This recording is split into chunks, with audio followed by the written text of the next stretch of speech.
Чаму пельмені ўсплываюць пры варцы? Давай разбяромся. Спачатку ты кідаеш замарожаныя пельмені ў кіпень, і яны тонуць. Чаму? Бо шчыльнасць пельменя большая, чым шчыльнасць вады. Шчыльнасць – гэта маса, падзеленая на аб'ём.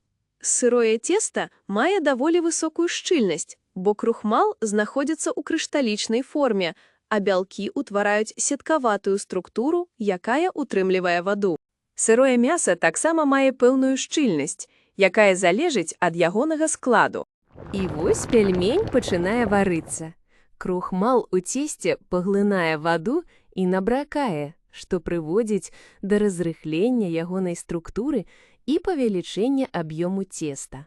Бялкі згортваюцца ў больш кампактную шчыльную сетку, якая ўжо не можа ўтрымліваць ваду, і таму яна выдзяляецца.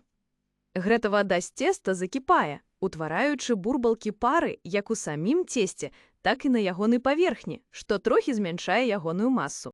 Такім чынам аб'ём цеста павялічваецца, а маса памяншаецца. Шчыльнасць цеста зніжаецца.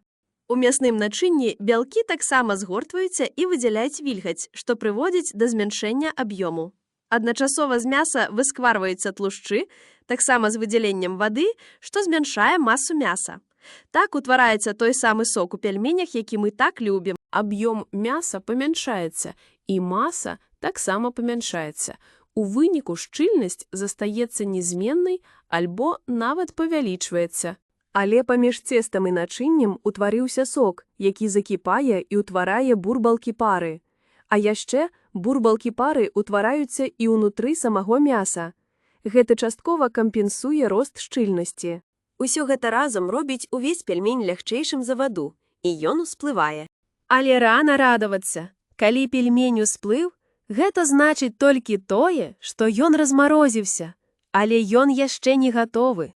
Каб усе патагенныя мікраарганізмы ў мясе загінулі, сярэдзінка пельменя павінна прагрэцца да 70 градусаў Цельсія.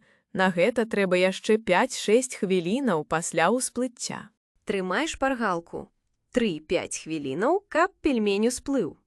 І яшчэ каля 6 хвілінаў, каб начынне поўнасцю згатавалася. Дзякуючы гэтаму простаму правілу, ты заўсёды будзеш мець і далікатнае цеста, і сакавітае, бяспечна прыгатаванае мясное начынне. Напішы ў каментары, з чым любіш есці пельмені.